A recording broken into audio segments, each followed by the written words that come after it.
You're listening to Cinema Red Pill. I'm Sharon, and I'm here with Nick and Mark. And today we're talking about an African film. The film is called Wallay. It takes place in Burkina Faso.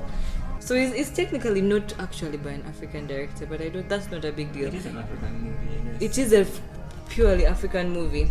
Barney Goldblatt. That's the name. He's Swiss. Swiss? Yeah. He's not even French. Nope. He's white. He's extremely white, yeah. And not even from Burkina Faso. You guys. No, he's definitely not from Burkina Faso. That man who Nick has said is the director. And we saw this 2 weeks ago at Alliance Francaise. Great. Zentrum. But yeah, they show an African film every month, every end of month. So if you're into that stuff, please check it out. But last month, at the end of last month, they were showing Wallay, and we got to see the movie. And I think it was good, I guess. We'll see. We're going to talk about it. So the movie is about a boy called Adi, who is living with his father in France.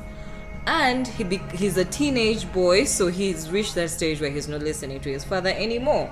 Am I on the right track? Yep. And his father decides to send him back to Burkina Faso to learn and become a man and maybe learn some respect. You know, people go to, because he feels like he's not being able to handle him on his own. So he decides to entrust his uncle to live with the boy, and he lies to him that he's going for holiday, yet he plans to have him stay there like forever. It seemed that was the plan. Oh, so that seemed like terrible parenting. So I feel like part I of didn't this, even feel that like motivation. his dad was really dropping the ball at that parenting thing. Yeah. I mean, he'd already messed up half the kid's life. I don't see how. Kind of signed out. Yeah, ditching him in Burkina Faso in a fishing village is. I know, like his will I goes mean, super radical, a but super duper is village. this the way? Is this the right thing to Was do? this the best alternative?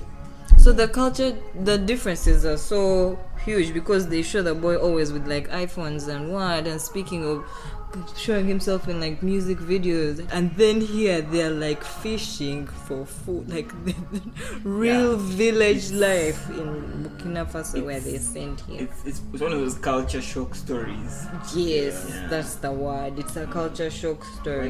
My impression of this movie, Wallay. Anyway, We don't know who how knows? to truly pronounce it, but when you hear weird Wallay, Wallahi, you just know we're referring to the movie. Yeah.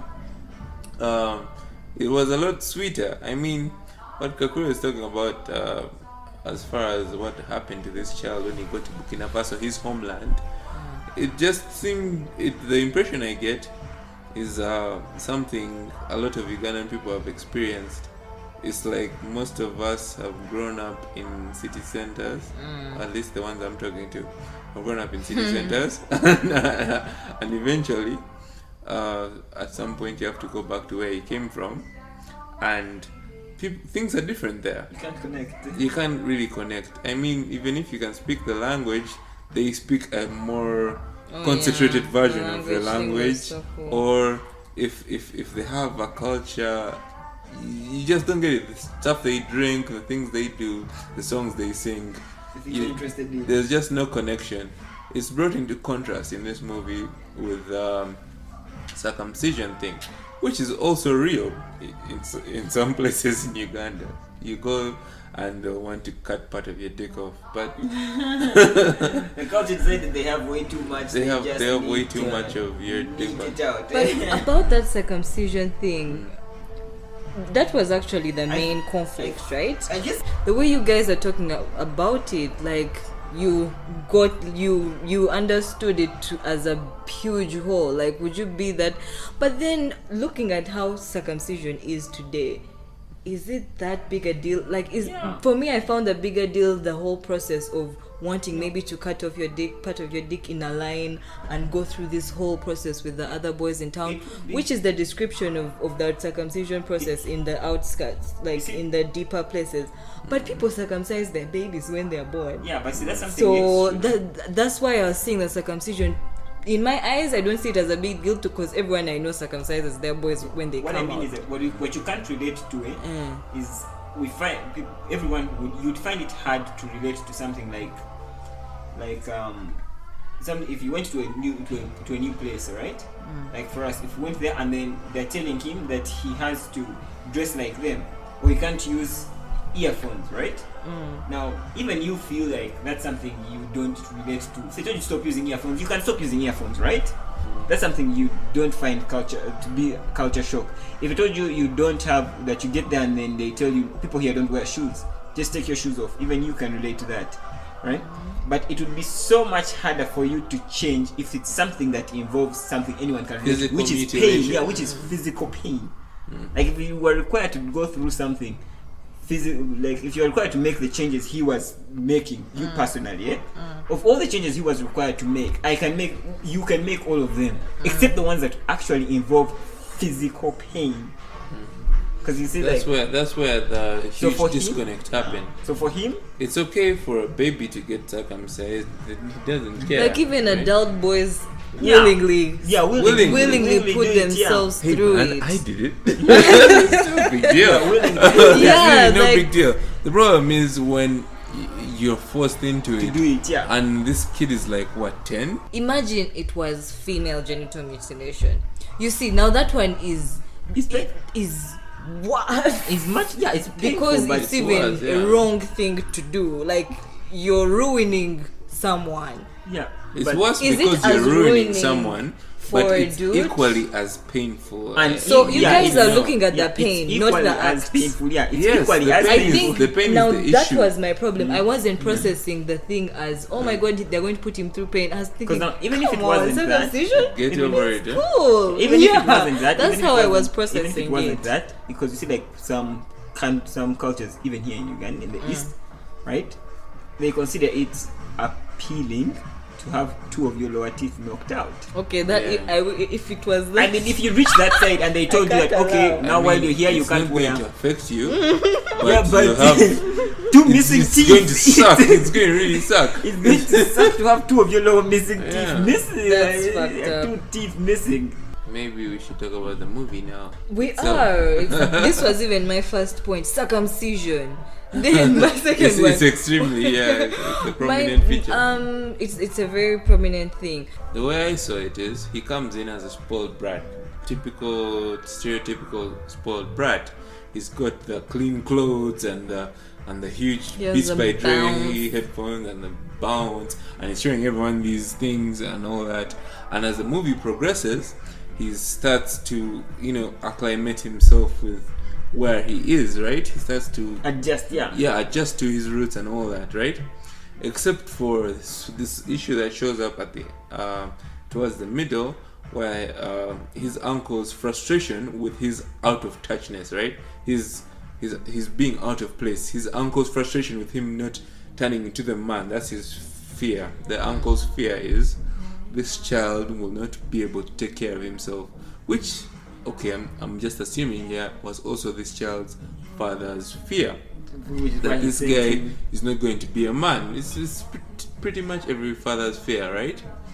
And so he starts saying, okay, maybe the reason this guy is not being a man is because he has another part of his dick cut off. Eventually, the way he wins his uncle's respect, his uncle being a representation of his father in the extreme, is when the uncle also does some shady stuff, says like, I'm going to knock him out and then have his dick cut off. But the guy who he was going to have to do it figures it out in that boat scene. That was my favorite scene in the movie.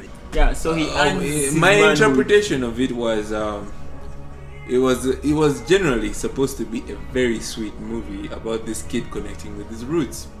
That was Did it hit you properly in the feels? Not really. Was it really? I've seen movies like this before. Yeah, but it's about how it's done though. I feel like the perspective is new, that's true, but I've seen it's something we've seen before. Because for me, honestly, the way I'd seen it going, I don't know why I felt the circumcision thing, when they mentioned it at some point, manhood, the circumcision thing, they just mentioned it once, and I figured that's where this is going to end.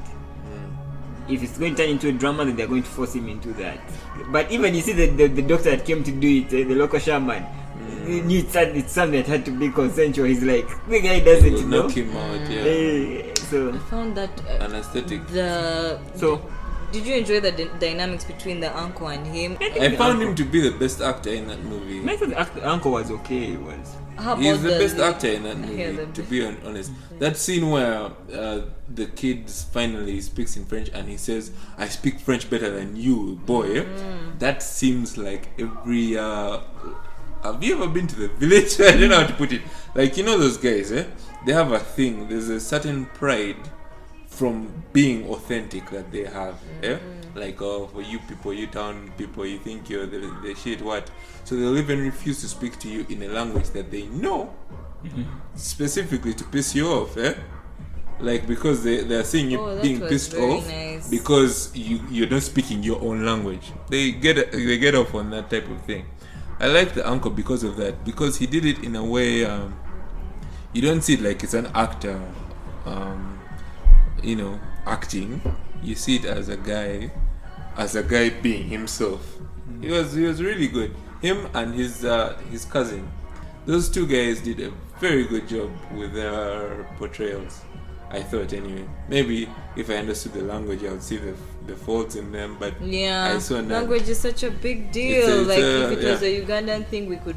Honestly, for me, where I thought it was going to go was him accepting his duties as a man out of his love for the girl. The romance. Yeah, because in order for him to take her, right, as a man, he had to have that done. So it would have been something. I figured that was going to be their way of them showing him coming to terms with his culture, showing that it has parts to it, right? So they're going to rush. They're going to give him a reason to go through with something like that, right? So in that way, they reach that middle ground, that resolve in the third act, right? Where that was weird, it's a win-win. So he ends up falling in love there, then he finds a girl, and then he's required.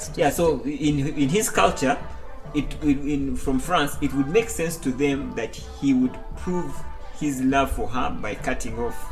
Right? For them it's manhood, but that's not good enough reason for him. Because where he comes from, happy that didn't happen.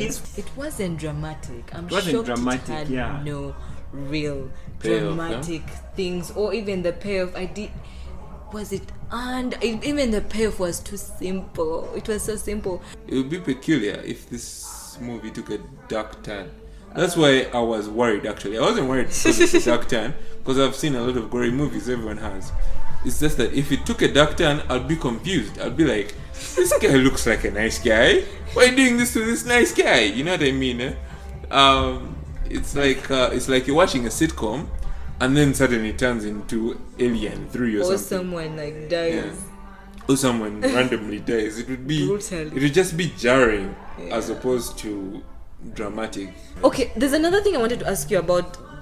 Do you think this would have been any different if it was actually done by a Burkina Faso person? Someone born and bred? That's what I was talking about. If it was done by a Burkina Faso person, it would have put emphasis on the circumcision aspect of it. It would have been full semben, full semben. Would have put things that are shocking. For a person from Burkina Faso, it would have been worrying because I guess he put things that were shocking for a Swiss person. Which are not very shocking. Because those guys are neutral. Shit on the Swiss. Of course not. We're not. They're doing African stuff. I mean, as soon as they got there, and there was, for him, I'm pretty sure this guy's like, wow, no Wi-Fi. This is pretty extreme. That's where he hit extreme. So everything after that. Beyond that, there was wild imagination. Beyond that, everything beyond that was wild imagination. But now, someone from Burkina Faso. His would start from circumcision onwards. That's like, whoa, that's the equivalent of no Wi-Fi. Okay. Thank you, Nick and Mark. This has been our episode on Wallay or Wallay or Wallahi. Each of us has a different pronunciation. Wallahi. I wrote about Wallay on a website called cinemaescapist.com. Wallay than Wallay. Leave No, because Wallay than that's Wallay. that's my pronunciation. I think it's Wallay. I wrote about it on a website called cinemaescapist.com. Please check it out. You can see it on a Facebook page and Twitter page, but yeah, cinemaescapist.com. Check that out. Bye.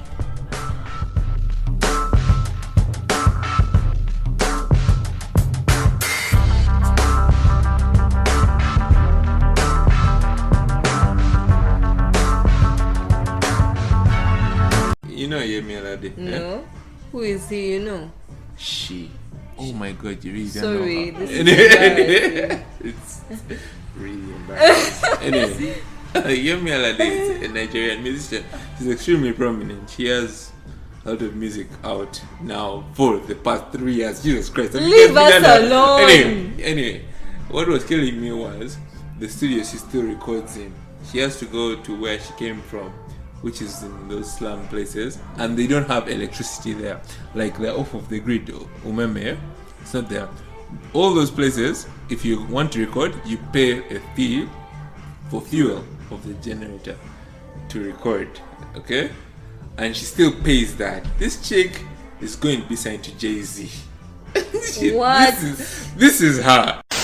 Have you guys ever wondered why it's Western Africa that's doing the best in cinema as opposed to the rest of Africa? They also do the worst in cinema. I think it's a game of numbers. It's a game of numbers, it's just volume. Because Nigeria, I'm sure They churn out a ton of crap, yeah. Every movie you watch, it has like 10 sequels, 10 badly written sequels. Yeah. Some of them even don't have terrible stories, by the way. It's just the execution that's so bad. But someone was telling me, like, at the Toronto International Film Festival, they can be having like the really good Nigerian stuff, like the art stuff, Yeah, also naturally, mixed with it's the a film humor festival. stuff. So like there's where you have a sieved version of Nollywood and a great one. Beyonce versus Rihanna? Fucking no. Africa Magic, eh? Yeah. Will just go. It doesn't even fish. It doesn't even reach the bottom of the barrel. I think they just receive DVDs in mail and play. Really? Yeah, I think because Africa Magic you will never see any of. And I've watched it for some time. It's like there's a guy who sits at the mailbox, and the DVD. It's like the DVD player is at the mailbox. So they just, as soon as it comes in, They just open it and put it in. without checking. Don't even. You watched Africa Magic for more than 20 minutes. If they could, they put it in with the envelope. That is impressive.